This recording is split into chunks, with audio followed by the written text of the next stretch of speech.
मंजरी को खाने पीने का बहुत शौक था। उसे हर समय कुछ न कुछ अच्छा ही चाहिए होता था। जितना मंजरी को खाने का शौक था, उतना ही उसकी बहू रूबीना को बनाने का।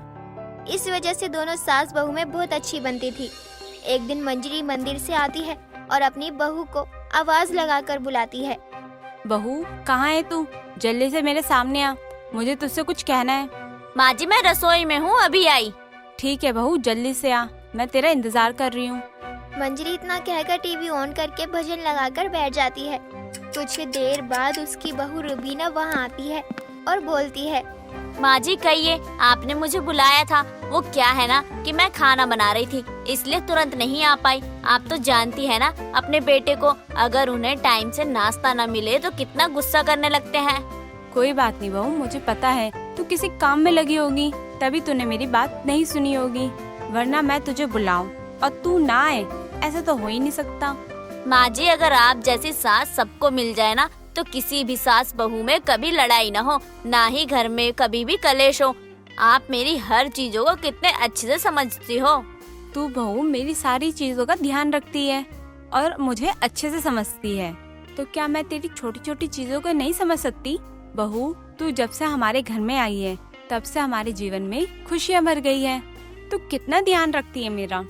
माँ जी, आपका ध्यान रखना तो मेरा फर्ज बनता है ना।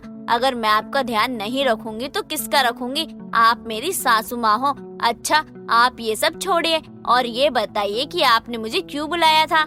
बहू, मुझे ना बहुत जोर से भूख लगी है, इसलिए मैं तुझे आवाज दे रही थी। तू जानती है ना, मुझे भूख बर्दाश्त नहीं है। बस इतनी सी बात माँ जी, अगर आपने ये मुझे पहले बताया होता तो अब तक मैं आपको खाना दे चुकी होती, क्योंकि मैं नाश्ता तैयार कर रही थी। ये तो अच्छी बात है बहू, तू अब जा और जल्दी से एक थाली लगा दे, मुझे बहुत जोर से भूख लगी है, मुझसे ना अब और इंतजार नहीं होगा। कोई बात नहीं माँ जी, आप चिंता मत करिए, मैं अभी रसोई में जाकर आपके लिए खाना लेकर आती हूँ। रूबीना इतना कहकर रसोई में जाती है और अपनी सास के लिए एक थाली में नाश्ता लगाकर ला ही रही होती है। तभी उसका पति दिनेश उसे आवाज लगाने लगता है और वो अपने आप से बोलती है, इनको भी अभी आवाज देना था क्या? माँ जी कब से खाने के लिए इंतजार कर रही हैं। मैं अभी पहले माँ जी को खाना दूंगी, तब इनकी बात सुनूंगी। मैं तुम्हें कब से आवाज दे रहा था, तुम्हें मेरी आवाज सुनाई नहीं दी क्या? सुनाई देती है, लेकिन माँ जी कब से नाश्ते का इंतजार कर रही थी। मैं उन्हीं के लिए नाश्ता निकालने लग गई थी, इसलिए नहीं आई। तुम्हारी नजर में मेरी कोई इज्जत है भी या नहीं? जाओ जल्दी से मेरे कपड़े प्रेस करो और लेकर आओ, मुझे देर हो रही है।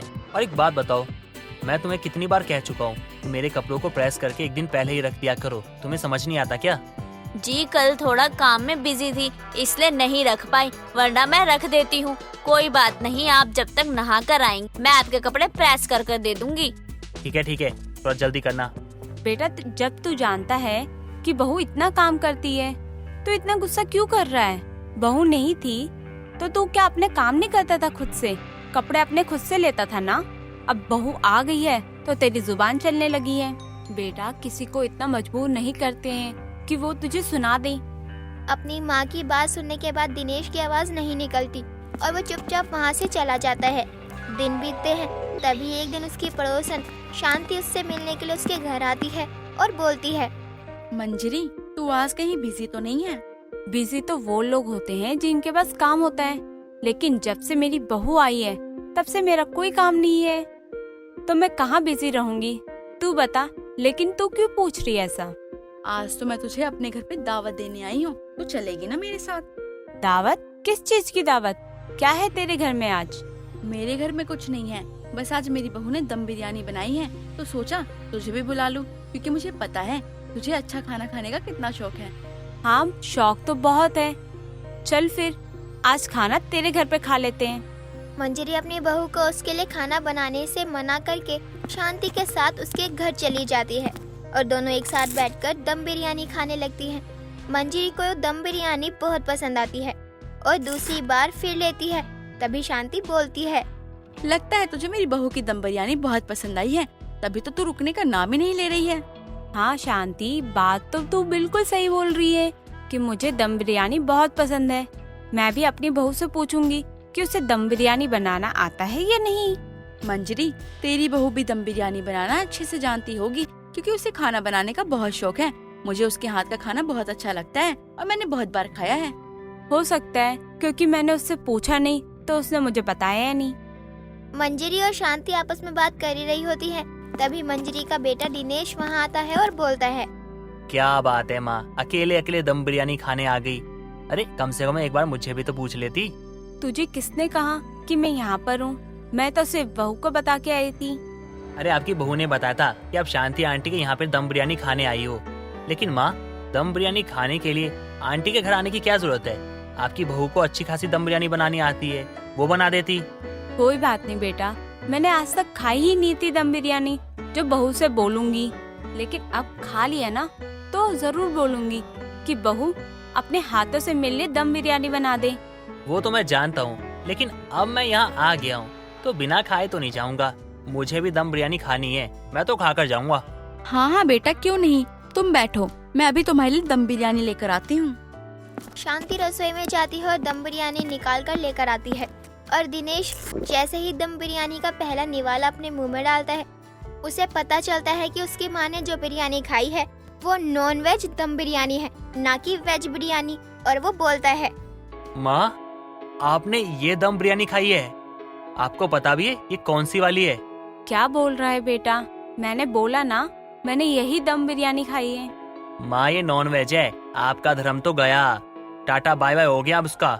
नॉन वेज यानी मांसाहारी भोजन। हाँ माँ, आपने मांसाहारी भोजन खाया है, ये चिकन दम बिरयानी है। तो इसमें हैरान होने वाली क्या बात है? जब मंजरी दूसरे कास्ट की लड़की को अपनी बहू बनाकर ला सकती है, अगर इसने मांसाहारी भोजन खा लिया तो इसमें क्या ही बात हो गई? तू पागल हो गई है क्या? तेरा दिमाग खराब है। तूने मुझे ये क्यों नहीं कहा ये मांसाहारी है? लेकिन जो मांसाहारी नहीं खाता है तूने उसे खिला दिया। और तुझे पता है, जब से मेरी बहू आई है ना, तब से वो ना मांसाहारी बनाती है ना ही खुद खाती है। मुझे माफ कर दे मंजरी, मुझे नहीं पता था कि तुम मांसाहारी भोजन नहीं खाती है। मुझे लगा तू खाने लग गई होगी, इसलिए मैंने तुझे परोस दिया। मैं तुझे क्या बोलूं? तूने तो मेरा धर्म भ्रष्ट कर दिया। आज के बाद मैं तेरे यहाँ कुछ भी नहीं खाऊंगी। मंजरी अपने बेटे को लेकर वहाँ से चली जाती है और अनजाने में हुई गलती की माफी भगवान से मांगती है। अगले दिन मंजरी और उसका बेटा फिर से डाइनिंग टेबल पर खाने के लिए बैठते हैं। तभी रूबीना उनके लिए दम बिरयानी लेकर आती है, जिसे देखते ही मंजरी बोलती है, शांति की बहू ने मेरा धर्म भ्रष्ट करने में कोई कसर नहीं छोड़ी है। अब बहू तू भी लेके आ गई। माँ जी, हुआ क्या है? मैंने तो दम बिरयानी इसलिए बनाई क्योंकि कल आप लोग दूसरे घर गए थे खाने के लिए। लेकिन माँ जी, आप इतना गुस्सा क्यों कर रही हैं? रूबीना के पूछने पर दिनेश उसे सारी बात बताता है, जिसे सुनने के बाद वो सभी को बताती है कि जो बिरयानी उसने बनाई है वो नॉन वेज नहीं बल्कि वेज है, जिसे सुनकर सभी खुश हो जाते हैं और मंजरी अपनी बहू के हाथ की दम बिरयानी शौक से खा लेती है। सुमन की शादी गांव में होनी थी क्योंकि सुमन का पूरा परिवार गांव में ही रहता था, चाचा चाची दादा दादी। अब सुमन अपने मम्मी पापा के साथ गांव आती है और शादी की डेट भी फिक्स हो चुकी थी। और गांव आकर सुमन की चाची की लड़की काजल अपनी बहन से मिलकर बहुत खुश होती है। दीदी, मैं तो बहुत खुश हूँ कि आपकी शादी यहाँ हो रही है। घर में पहली शादी है। हाँ, खुशी भी क्यों ना हो, घर की लाडली बेटी की जो शादी है। लेकिन इस गांव में आने का बिल्कुल भी मन नहीं था। अच्छा दीदी, ऐसा क्यों? यहाँ भी शहर जैसी बहुत सी सुविधा है। अब सुमन अपनी चाची विमला से मिलने जाती है और अपनी चाची को देखकर काजल से धीरे से कहती है, काजल, ये इन्हें क्या हुआ? ये ऐसी क्यों दिख रही हैं? इनके मुंह पर कुछ तो मिसिंग है, पर क्या? अरे दीदी, इनकी एक आईब्रो गायब है, आप ठीक से देखो तो। दरअसल हमारे पास एक ब्यूटी पार्लर वाली दीदी है, उन्होंने ये किया है। क्या? इसलिए मैं कह रही थी मुझे गांव में शादी नहीं करनी, लेकिन नहीं, माँ मानने को तैयार ही नहीं थी। अब शादी की तैयारियों के बीच देर शाम काजल अपनी बड़ी मम्मी उमा से कहती है, बड़ी मम्मी, शादी को बस 10 दिन ही है, तो कल सुमन दीदी को ब्यूटी पार्लर लेकर जाना है। अभी इनका मैनीक्योर और पेडिक्योर ये सब शुरू होगा। हाँ, करवा लेना काजल तुम, बाकी एक बार सुमन से भी पूछ लेना। अब अगले रोज करीब दोपहर के 2 बजे ही काजल और सुमन शादी के मेकअप के लिए बुकिंग करने के लिए जाते हैं। और अब काजल पहले तो सुमन को गांव की एक भाभी के घर लेकर जाती है। भाभी, कैसी हैं आप? ये मेरी बड़ी बहन सुमन है, शहर से आई है, अगले सप्ताह ही इनकी शादी है। बहन तो तुम्हारी बड़ी ही सुंदर है, तो ब्यूटी पार्लर के लिए आई हो? अरे हाँ भाभी, बताओ कितना क्या लोगी मेकअप का और कैसा मेकअप करोगी ये भी बता देना। हाँ जी, अगर आपके पास दुल्हन के ब्राइडल की फोटो हो जिनका आपने पहले मेकअप किया हो तो वो दिखा देती, तो मैं देखकर बता देती कौन सा बेस्ट है। हाँ हाँ भाभी, आपने जब पटना वाली की बेटी का मेकअप किया था ना, क्या मेकअप था, सब कह रहे थे देखो तो कितनी अच्छी लग रही है। वैसे तो इसके मुंह पर भी देखा नहीं जाता। अरे ये तो सच है काजल, ऊ तो हम ही थे जो ऊ को सुंदर बना दिए, वरना तो ऊ का मुंह ही ऐसा है। मुझे दिखा दीजिए कि आप कैसा मेकअप करती हैं ताकि मैं फाइनल कर पाऊँ। अब गांव की ब्यूटी पार्लर वाली भाभी अपने फोन में मेकअप किए हुए कई फोटोज सुमन और काजल को दिखाती है, जिसे देखकर सुमन हैरान रह जाती है, क्योंकि उन फोटोज में लड़कियों का ऐसा मेकअप किया था जिसे देखकर दूल्हा भी डर कर भाग जाता। अब सुमन अपने मन में सोचती है, ना जाने कहाँ ही आकर फंस गई हूँ मैं तो। अब इसे मैं कैसे मना करूँ, और ये काजल की बच्ची भी तो इसकी कम तारीफ नहीं कर रही थी। दीदी देखो, यही है वो पटना वाली की बेटी जिसके बारे में हम अभी बताए हैं तुमको। अरे वाह, सच में मेकअप तो बहुत अच्छा है। अभी चलते हैं, आकर बाद में एडवांस देकर जाएंगे आपको। सच्ची दीदी तुमको पसंद आया ना? अरे भाभी क्या बात है, तुम एक दिन ही गांव का नाम जरूर रोशन करोगी। वैसे कर भी रही हो, इनके बेटे का नाम रोशन है। तो कौन सा ब्राइडल करवाना है हमको बता दो, हम सामान मंगवा लेंगे और आते हुए हम आपको एडवांस देते हुए बता देंगे क्या करवाना है। अब जल्दी से सुमन और काजल वहाँ से निकलते हैं और सुमन वहाँ से निकलते ही काजल से कहती है, देख काजल, मुझे अपनी शादी में बहुत ही सुंदर दिखना है। दूसरी बात, शादी एक बार होती है और ये जो मेकअप दिखा रही थी ना, उस पर मुझे गुस्सा आ रहा था और हंसी भी। दीदी देखो, यहाँ ऐसा ही मेकअप किया जाता है, आपको एडजस्ट करना ही पड़ेगा। वैसे दीदी सच कहें तो यही मम्मी की आईब्रो उड़ाई थी। क्या? तो तुम मुझे इसके पास ले गई ताकि ये मेरे भी आईब्रो उड़ा दे? नहीं नहीं दीदी, हम सच कह रहे हैं। अपने सामने जो पटना वाली है उसकी बेटी का मेकअप भी यही की थी। अब सुमन और काजल दूसरे ब्यूटी पार्लर वाले के पास जाते हैं, जो कि गांव से थोड़ी महंगी ब्यूटी पार्लर वाली थी। अब वहां पहुंचकर सुमन और काजल उसे शादी वाले दिन के लिए फाइनल करके आते हैं। ऐसे ही समय बीतता है, तभी काजल सुमन के पास आती है और सुमन से कहती है, दीदी अभी थोड़ा बहुत रस्म हो जाने दो, उसके बाद वो ब्यूटी पार्लर वाली आएगी। वैसे आपको कोई दिक्कत तो नहीं है ना उसके मेकअप से? पता नहीं कैसा मेकअप करेगी, फोटो तो उसने अच्छी दिखाई थी ब्राइडल की, बाकी अब मेकअप के बाद ही पता चल पाएगा कैसा होगा क्या होगा। अब सुबह से कई रस्मों के बाद ही देर शाम 5 बजे मेकअप वाली आ जाती है, जिसके बाद सुमन को तैयार किया जाने लगता है और ब्यूटी पार्लर वाली रिंकू सुमन का मेकअप कर रही थी। तभी उमा का आना होता है और वो पार्लर वाली रिंकू से कहती है, बेटा आप ही हो सुमन की मेकअप वाली? जी जी आंटी जी, हम ही हैं। क्या हुआ? बेटा मैं तो बस ये कहने आई थी कि जरा अच्छे से मेकअप करना, ये गांव के मेकअप से बहुत डरती है, कोई ढंग का मेकअप करता ही नहीं है। आंटी जी, इस पूरे गांव की लड़कियों का शादी में मेकअप हम ही करते हैं और ऐसा गांव में हमसे अच्छा मेकअप ना शायद ही कोई करता होगा। करीब 1-2 घंटे बाद काजल अपनी बहन सुमन के पास आती है और रिंकू से कहती है, रिंकू दीदी, दीदी का मेकअप हो गया क्या? दरवाजे पर बारात आ गई है, जल्दी से करो जो भी करना है। अच्छा काजल सुन तो, मैं खुद को तो देख नहीं पा रही हूँ, लेकिन देखकर बता तू कि मैं कैसी लग रही हूँ। अरे दीदी अच्छी लग रही हो, अभी मेकअप सेट होने में 10-15 मिनट लगेगा। अब काजल वहाँ से इतना कहकर चली जाती है, लेकिन कुछ समय बाद ही उमा और काजल आते हैं सुमन को स्टेज पर ले जाने के लिए। और उमा सुमन को देखकर काजल से धीरे से कहती है, काजल ये क्या, इतना ओवर मेकअप? इसे बिना आईने में चेहरा दिखाए लेकर चलते हैं, वरना बवाल हो जाएगा। वहाँ लड़के वाले भी इंतजार कर रहे हैं। बड़ी मम्मी, यहाँ का मेकअप तो आप भी जानती हैं और अब कुछ करना तो बेकार है। अब सुमन को स्टेज पर ले जाने के लिए कहा जाता है। तभी सुमन अपनी माँ से कहती है, माँ स्टेज पर ले जाने से पहले एक बार मेरा चेहरा दिखा देते, मैं कैसी लग रही हूँ? अच्छी लग रही है बेटी, और खुद की नजर ही खुद लग जाएगी। चल, वहाँ लड़के वाले तेरा इंतजार कर रहे हैं। पक्का ना माँ, मैं अच्छी लग रही हूँ ना? मेरी बेटी तो बहुत ही सुंदर है, तू अच्छी लग रही है बेटी। अब सुमन जैसे ही स्टेज पर पहुँचती है, लड़के की माँ सुमन से कहती है, जी ये सुमन नहीं है, कहीं आपने सुमन को बदल तो नहीं दिया? जी आप कैसी बात कर रही है सुमन जी, भला हम ऐसा क्यों करेंगे, ये सुमन ही है। जी नहीं, मैं मान ही नहीं सकती कि ये सुमन ही है। अब लड़का सुमन से कहता है, जी देखिए आप जो कोई भी हैं, प्लीज सुमन की जगह पे क्यों आई हैं आप? अभी कुछ समय पहले ही सुमन से बात हुई थी मेरी। अरे मैं सुमन ही हूँ। मुझे नहीं पता कि आप लोग मुझे कैसे नहीं पहचान पा रहे। कहीं मेरा मेकअप बहुत ओवर तो नहीं है? ये आवाज तो सुमन की है। सुमन, तुम प्लीज अपना चेहरा धो लो। इतना कहने के बाद ही सुमन अपना चेहरा धो लेती है और लड़का भी सुमन को देखकर कहता है, यार तुम्हें मेकअप की क्या जरूरत थी? तुम इतनी सुंदर तो लग रही हो। मैं तो डर ही गया था तुम्हारा मेकअप देख के कि कहीं तुम्हारी जगह कोई और तो नहीं आ गई। इस मेकअप वाली को तो मैं बाद में बताऊंगी। पहले अपनी माँ और काजल से निपट लूं। इनसे आते वक्त मैंने पूछा था कि मैं कैसी लग रही हूँ, तो इन्होंने कहा बहुत अच्छी लग रही है। छोड़ूंगी नहीं इन्हें तो मैं। शादी के बाद करना तुम्हें जो कुछ भी करना है। इससे पहले कोई नया तमाशा हो, शादी कर लेते हैं। पहले इन समय ना बहुत समय निकल चुका है।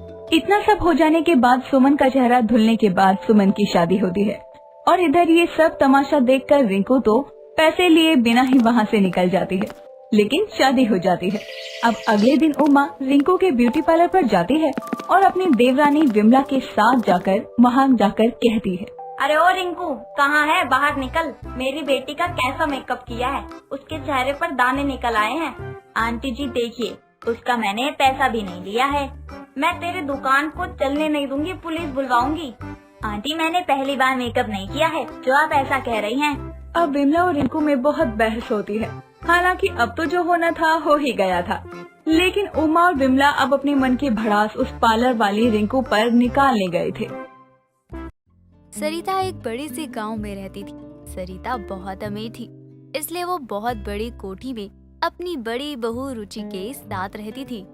रुचि बहू, तुझसे मैं कब से बोल रही हूँ कि मेरे लिए एक कप चाय बना ला, लेकिन तेरे कान में जू तक नहीं रेंग रहा है। माँ जी, आपको क्या लगता है कि मुझे बस एक ही काम है दिन भर बस आपके लिए चाय बनाती रहूं, है ना? आप तो यही सोचती हो, लेकिन माँ जी मुझे और भी बहुत से काम होते हैं घर में। घर में बस हम दोनों ही तो रहते हैं। 2 जनों के लिए इतना काम क्या करना होता है कि तुझसे वो भी नहीं हो पाता। अरे जब मैं तेरी उम्र की थी ना, तब एक सांस में पूरे घर का काम कर देती थी।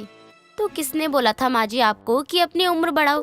अरे जितनी थी उतनी ही रहने देती ना। कम से कम मुझे भी तसल्ली मिलती कि सारा काम आप खुद ही कर लोगी। हाँ बहू, तू तो बस यही चाहती है ना कि घर का सारा काम करके मैं ही दिन पर दिन घटती ही जाऊं और तू खुद बस अपना वजन बढ़ाती रहे। अगर मेरी छोटी बहू आ गई ना तो देख ले, तू मुंह मत बनाने लग जाइयो। माँ जी, जब आपकी छोटी बहू आएगी ना तब का तब देखे जाएगी, लेकिन अभी फिलहाल आपकी एक ही बहू है और वो हूँ मैं। तो थोड़ा सा प्यार दुलार मुझे भी कर लिया करो। हर वक्त बस काम ही काम दिखता है आपको। सच में तू बहुत बड़ी कामचोर है बहू। अरे काम क्या बोल दिया? तू तो रोने लग गई, लेकिन तू अब ज्यादा चिंता मत कर। मैंने अपने छोटे बेटे का रिश्ता तय कर दिया है। अब कुछ दिनों बाद उसकी शादी हो जाएगी और जब घर की छोटी बहू आएगी ना, तब देखती रहियो क्या होता है। माँ जी तो अभी से ही अपनी छोटी बहू का इतना गुणगान करने लगी है। भले ही वो एक पत्ता ना हिलाए, लेकिन माँ जी ने तो अभी से ही उनको अपने दिल में बसा लिया है। लेकिन मैं भी यही हूँ और माँ जी भी यही है। जब छोटी बहू सच में आ जाएगी तब तो पता ही चल जाएगा ना।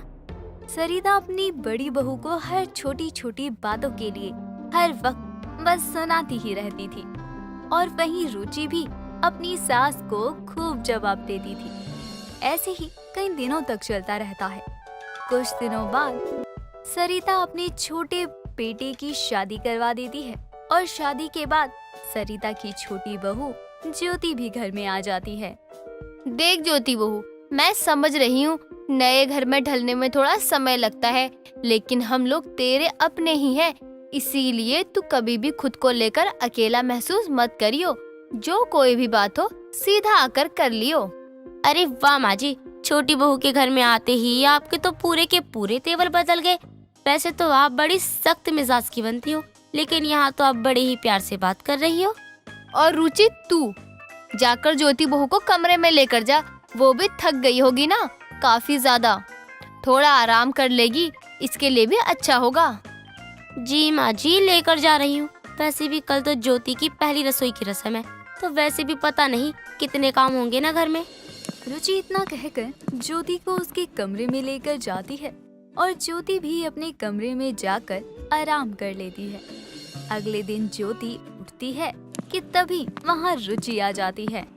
अरे वाह ज्योति, मुझे तो लगा कल की थकावट पे तुम अभी तक उठी नहीं होगी, लेकिन तुम तो काफी जल्दी उठ गई। यार रात भर नींद ही नहीं आई तुम्हें? क्या दीदी, आप भी मजाक बना रही हो मेरा? अच्छा ज्योति, ये सब छोड़ो और मेरे साथ चलो, क्योंकि माँ जी के उठने से पहले ही तुम्हें अपनी पहली रसोई का पूरा खाना बनाकर तैयार करना होगा। बस थोड़ी देर रुकिए, मैं अभी तैयार होकर आती हूँ। ज्योति जल्दी से तैयार अपनी जेठानी के साथ रसोई में जाती है और रसोई में जाते ही ज्योति की आंखें खुली की खुली रह जाती हैं, क्योंकि रसोई बहुत ज्यादा बड़ी थी और रसोई के दूसरे दरवाजे की तरफ भैंस का तबेला था, तो एक तरफ पुराना कुआं। दीदी, ये रसोई कुछ ज्यादा ही बड़ी नहीं है? मेरा मतलब है कि मैंने पहले कभी इतनी बड़ी रसोई देखी नहीं है ना, तो मुझे ये कुछ ज्यादा ही बड़ी लग रही है। इसमें तो मैं सामान ही ढूंढती रह जाऊंगी।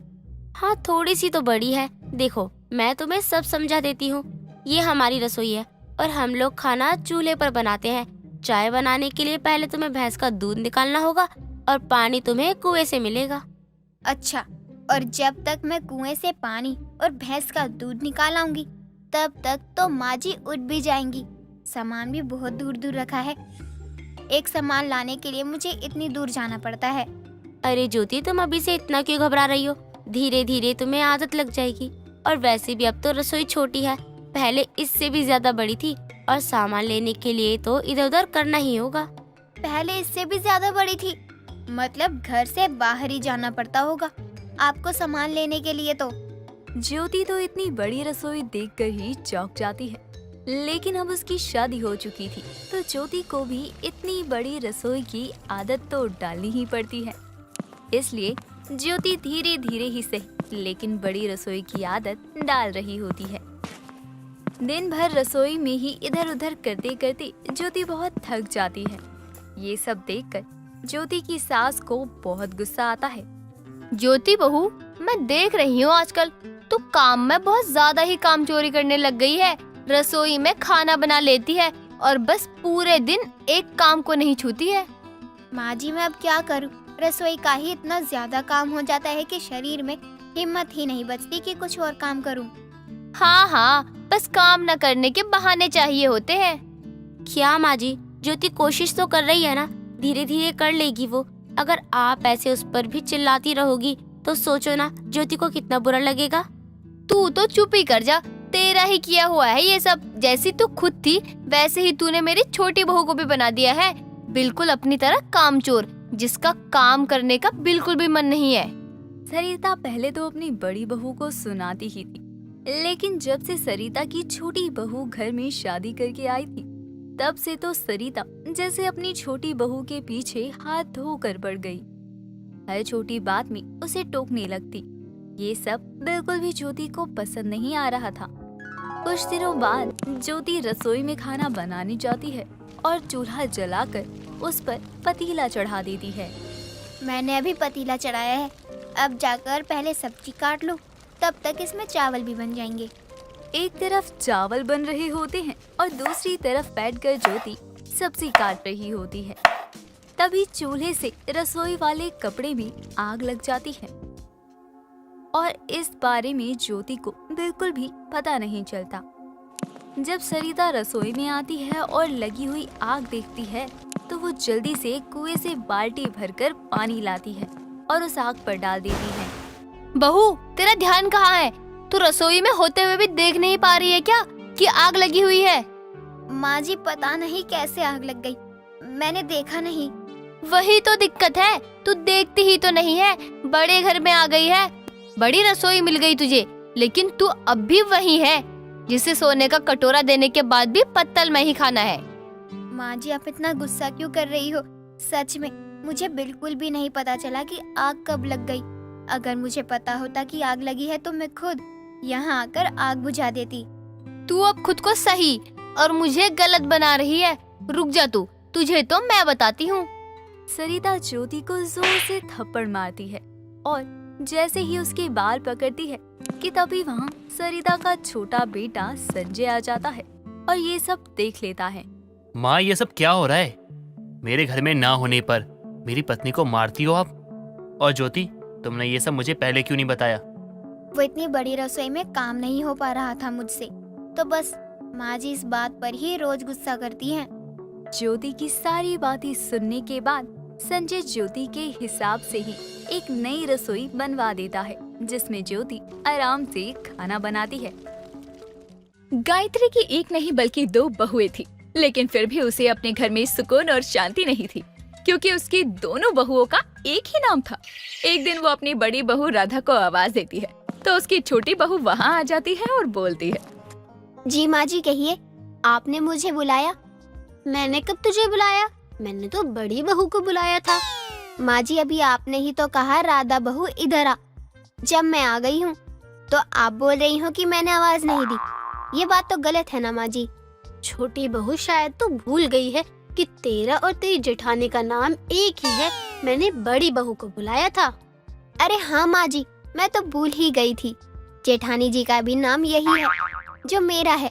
मुझे लगा आपने मुझे बुलाया है। अब पता चल गया ना, तो अब जा अपना काम कर, अपनी बड़ी जेठानी को भेज दे।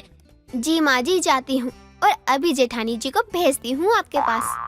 गायत्री की छोटी बहू राधा इतना कहकर रसोई में जाती है और अपनी जेठानी राधा से बोलती है, जेठानी जी यहाँ का काम छोड़िए और माँ जी के पास जाइए।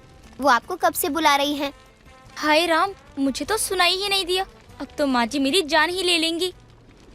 जेठानी जी इसलिए कहती हूँ कि कानों से ब्लूटूथ निकाल दिया करो, वरना किसी दिन बहुत अच्छी वाली डांट पड़ेगी आपको। तुम सही कह रही हो, आगे से मैं ध्यान रखूंगी। क्या करूँ, मेरी आदत है ब्लूटूथ लगाने की, क्योंकि इससे काम जल्दी हो जाता है मेरा। आपको जो देखना होगा बाद में देखना, अभी माँ जी के पास जाइए। हाँ हाँ अभी जाती हूँ। गायत्री की बड़ी बहू राधा रसोई से भागते हुए अपनी सास के पास आती है और बोलती है, हाँ माँ जी कहिए, देवरानी जी ने बताया कि आपने मुझे बुलाया है। बड़ी जल्दी आ गई बड़ी बहू, मुझे तो लगा था कल तक ही आएगी तू। माफ करिए माँ जी, मुझे आपकी आवाज सुनाई नहीं दी, वरना मैं सब काम छोड़कर आ जाती। बताइए क्या काम है। कुछ नहीं, आज माला की बहू की गोद भराई है, तो उसने कहा था कि अपनी बड़ी बहू को ले आना, इसीलिए तुझे आवाज दे रही थी कि जल्दी से तैयार हो जा। समीर हमें लेने के लिए आता ही होगा। ठीक है माँ जी, मैं अभी तैयार होकर आती हूँ। मेरे तो दिमाग से ही निकल गया था।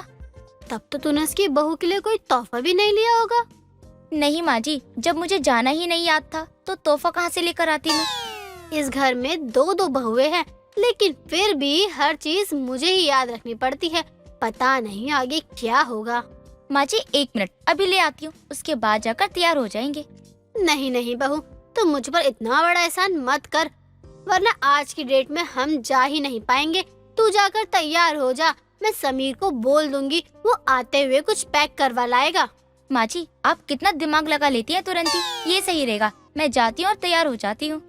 गायत्री की बड़ी बहू राधा अपने कमरे में तैयार होने के लिए चली जाती है और गायत्री अपने छोटे बेटे समीर को फोन करके गिफ्ट लाने को बोलती है। थोड़ी देर बाद समीर गिफ्ट लेकर आता है और अपनी माँ से बोलता है, अगर आप लोग तैयार हो चुके हो तो जल्दी चलिए। आप लोगों को माला आंटी के घर छोड़कर मुझे अपने दोस्त के घर जाना है। हाँ बेटा मैं तो तैयार हूँ, लेकिन बस तेरी भाभी तैयार नहीं है। वो आ जाए बस हम चल देंगे फिर। माँ, मैंने आप लोगों को कितनी देर पहले कॉल करके बता दिया था कि तैयार रहना, लेकिन आप लोग तो मेरी बात सुनते ही नहीं हो। सही कहते लोग, किसी के साथ भी चले जाओ, लेकिन औरतों के साथ कहीं मत जाओ। अगर तुझे अभी से मुंह बनाना है तो मैं तेरे साथ नहीं जाऊंगी, चली जाऊंगी अकेले। अरे माँ गुस्सा मत करो, मैं लेके चलूंगा ना आप लोगों को। माँ जी आप लोग कहाँ जा रहे हैं? बहू हम गोद भराई के फंक्शन में जा रहे हैं। माँ जी मुझे भी ले चलिए ना, मैं अकेले ही क्या करूँगी। सभी लोग चले जाएंगे तो घर कौन रहेगा? और तू अभी नई बहू है, मैं तुझे हर जगह नहीं ले जा सकती हूँ, ऐसे अच्छा नहीं लगता है। अपनी सास की बात सुनकर उसे बहुत दुख होता है। थोड़ी देर बाद उसकी सास और जेठानी वहाँ से चली जाती है। दिन बीतते हैं, तभी एक दिन गायत्री की छोटी बहू की लड़ाई उसकी पड़ोसन शांति के बेटे से हो जाती है। अगर आज के बाद तू ऐसे गली के नुक्कड़ पर खड़ा हुआ दिखाई दिया ना, तो मुझसे बुरा कोई नहीं होगा। पूरे दिन लड़कियों को ताड़ने के सिवा तुझे और कोई काम नहीं है क्या? भाभी जी, आपने मेरे ऊपर हाथ उठा के बिल्कुल भी अच्छा नहीं किया। इसका भुगतान तो तुम्हें करना ही पड़ेगा। तुझे जैसे ना जाने कितने लड़कों को ठीक किया है मैंने। तुम क्या चीज हो? आज के बाद तुम दिखो तो सही, ना तुम्हें जेल भिजवाया तो मेरा नाम भी राधा नहीं। निकलो यहाँ से। भाभी जी, अब मैं आपको छोड़ने वाला नहीं हूँ। अभी आप मुझे जानती नहीं है। अरे जा जा, तेरे जैसे धमकी देने वाले बहुत मिलते हैं मुझे। मैं तेरी इस धमकी से डरने वाली नहीं हूँ। ये धमकी तू कहीं और जाकर दे। उस समय वो सभी लड़के वहाँ से चले जाते हैं, लेकिन उनका गुस्सा ठंडा नहीं होता है और अगले दिन सुबह गायत्री की दोनों बहुओं को उठने में बहुत देर हो जाती है।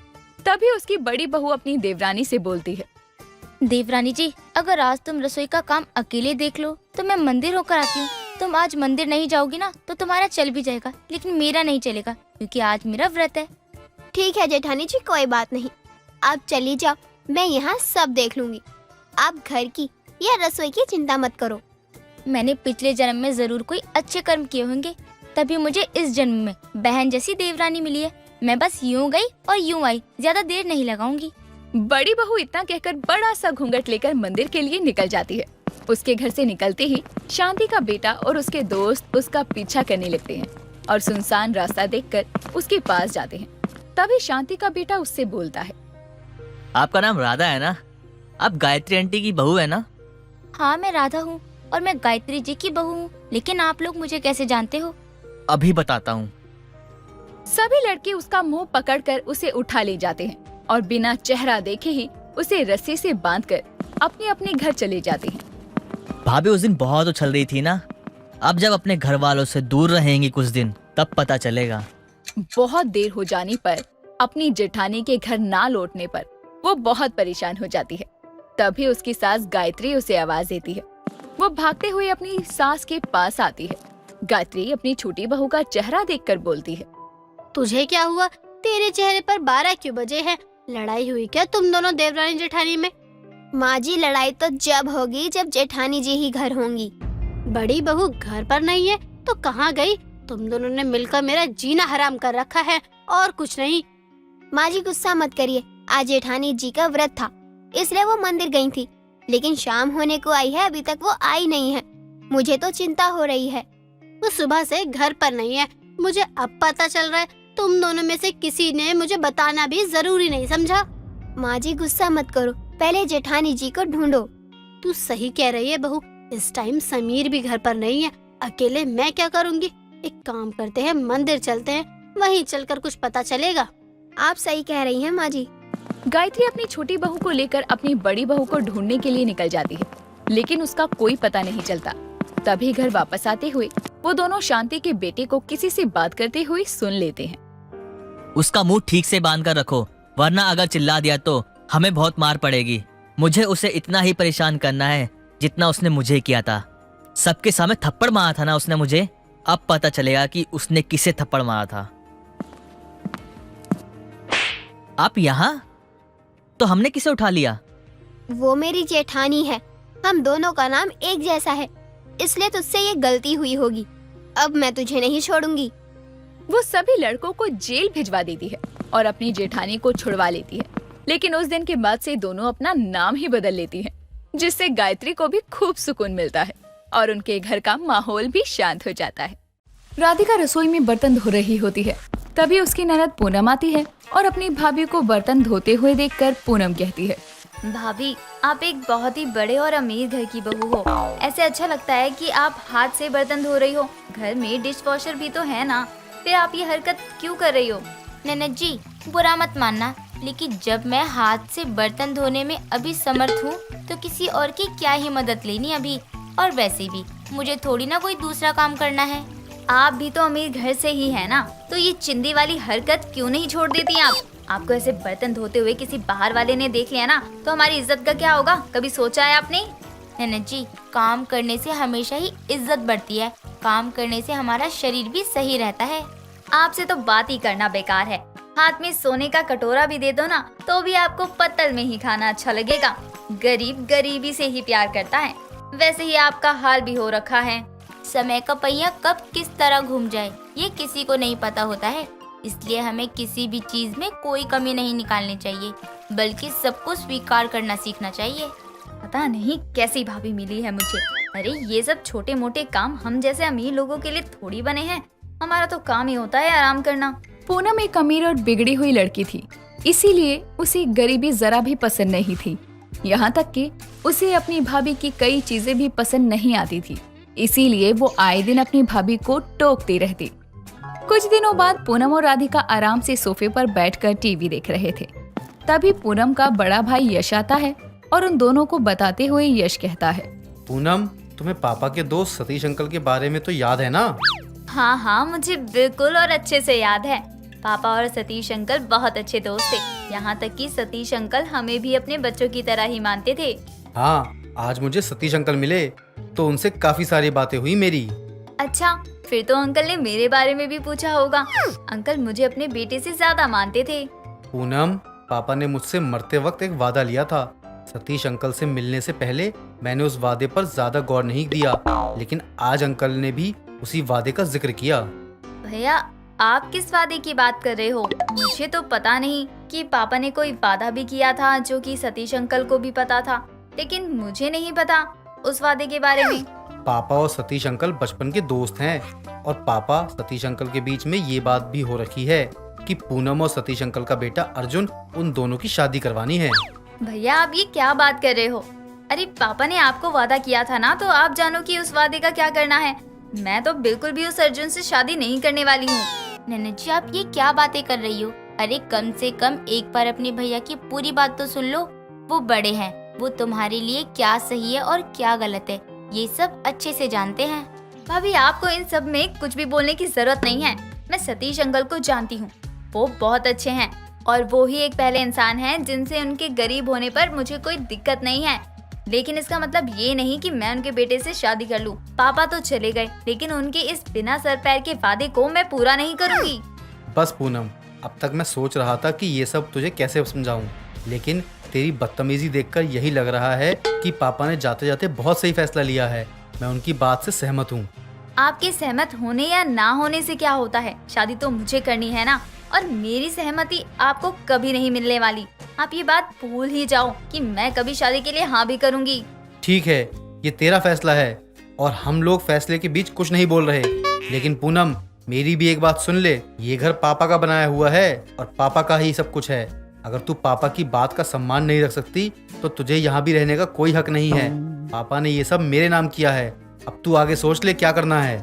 ये आप क्या बातें कर रहे हो? आपकी बहन है, अमीर घर में पली बड़ी है, और अब उसे गरीब घर में शादी करने को बोलोगे तो वो तो मना करेगी ही ना। राधिका, मैं तुम्हारी बात से बिल्कुल सहमत हूँ, लेकिन पापा का वादा मेरे लिए ज्यादा बड़ा है। अगर मैंने भैया से और बहस की तो भैया पक्का मुझे घर से निकाल देंगे। इससे तो अच्छा यही होगा कि मैं भैया की बात मान लूं और शादी के लिए हाँ कर दूं। बाद में कोई बहाना बनाकर शादी तोड़ दूंगी। पूनम अपने भैया की बात मान लेती है और शादी के लिए हाँ कर देती है।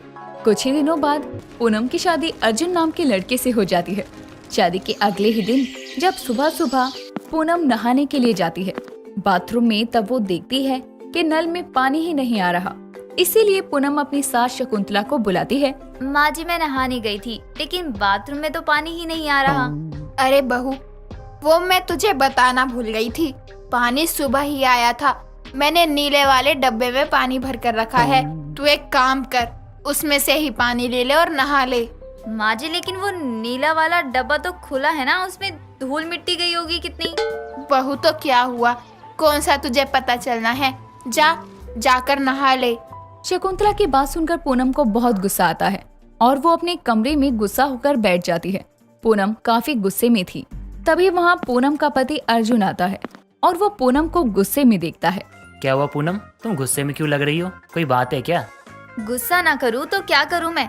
अरे मैं अमीर घर से हूँ और इतने गरीब घर में आई हूँ शादी करके। यहाँ नहाने के लिए पानी तक भी नहीं है, और जो है वो भी गंदे पानी से नहाने के लिए माँ जी मुझे बोल रही हैं। पूनम, कोई बात नहीं, हम गरीब जरूर है, लेकिन मैं तुम्हारा पति हूँ और अपनी पत्नी की इच्छा पूरी करना हर पति का कर्तव्य होता है। मैं तुम्हारे लिए साफ पानी खरीद के लाता हूँ। लेकिन माँ जी को पता चल गया तो क्या हुआ? कह दूंगा मेरी पत्नी को चाहिए। अरे भाई, तुम बाहर वाली थोड़ी हो, और मुझसे जितना होगा ना मैं उतना करूंगा तुम्हारे लिए। जो कुछ भी मुझसे नहीं भी होगा ना, मैं कोशिश करूंगा कि वो भी मैं तुम्हारे लिए कर दूं। जहाँ कोई भूल चूक मुझसे हो जाए तो तुम मुझे माफ कर देना, मेरी हर गलती को सुधार देना। क्यों, इतना तो तुम कर सकती हो ना मेरे लिए। मैं कितनी गलत थी। भैया और पापा ने इतना अच्छा लड़का ढूंढा है मेरे लिए, जो गरीब होने के बाद भी मुझे अमीरों की तरह रख रहा है। अब क्या सोचने लग गई हो तुम? अच्छा चलो छोड़ो ये सब, अब तुम यहीं रुको, मैं तुम्हारे लिए पानी लेके आता हूँ बाहर से खरीद के। उसके बाद ना तुम नहा लेना और तैयार हो जाना। उसके बाद हमें तुम्हारे मायके भी जाना है, तुम्हारे पगफेरी की रस्म है ना। अर्जुन के स्वभाव को देखकर पूनम का दिल पिघल जाता है। नहाने के कुछ देर बाद वो अपने पति के साथ अपने मायके जाती है, जहां अर्जुन और यश दोनों बैठकर बातें कर रहे थे। पूनम की भाभी रसोई में खाना बना रही थी। पूनम अपनी भाभी के पास जाती है और अपनी भाभी से कहती है, भाभी थैंक यू, आपने हमेशा ही मुझे समझा है और समझाया है। और हाँ सॉरी, मैंने हमेशा ही आपको नीचा दिखाया। भाभी मुझे माफ कर दो। अरे ननद जी, आप माफी क्यों मांग रही हो? ये सब तो होता रहता है ना। भाभी मैं हमेशा ही गरीब लोगों से परेशान रहती थी। मुझे गरीबी पसंद नहीं, यहाँ तक कि मैंने अपनी शादी तक तोड़ने की सोची। लेकिन जब अर्जुन का स्वभाव देखा तो मेरा मन नहीं हुआ। ये तो बहुत अच्छी बात है ना ननद जी कि आपको अपने पापा की पसंद आपको बहुत पसंद आई। हाँ भाभी, आपको पता है मेरा ससुराल भले ही गरीब है, लेकिन दिल उनका अमीरों के खजाने से भी बड़ा है। अर्जुन जी और मेरी ज्यादा बात नहीं हुई, लेकिन फिर भी वो पूरे हक से बोलते हैं कि वो अपनी पत्नी की सारी इच्छाएं पूरी करेंगे। और यही मैंने भैया को देखा है कि पैसे कमाने के चक्कर में कई बार आपकी इच्छा तो दबी ही रह जाती है। देखा पूनम, हमेशा अमीर देखकर भूल जाते हैं लोग, लेकिन अब खुद देखो, तुम्हारे भैया और तुम्हारे अर्जुन जी अपनी अपनी जगह सही है, लेकिन तुम्हें इतना खुश आज मैंने पहली बार देखा है। राधिका की ननद जो कि गरीबों से और गरीबी से परेशान रहती थी, लेकिन अपने ससुराल में जाने के एक दिन बाद ही उसे समझ आ जाता है कि उसकी भाभी कितनी सही थी, और वो इस बारे में अपनी भाभी से भी बात करती है। हर रोज एक नई कहानी देखने के लिए चैनल को सब्सक्राइब करें और बेल आइकन दबाना ना भूलें।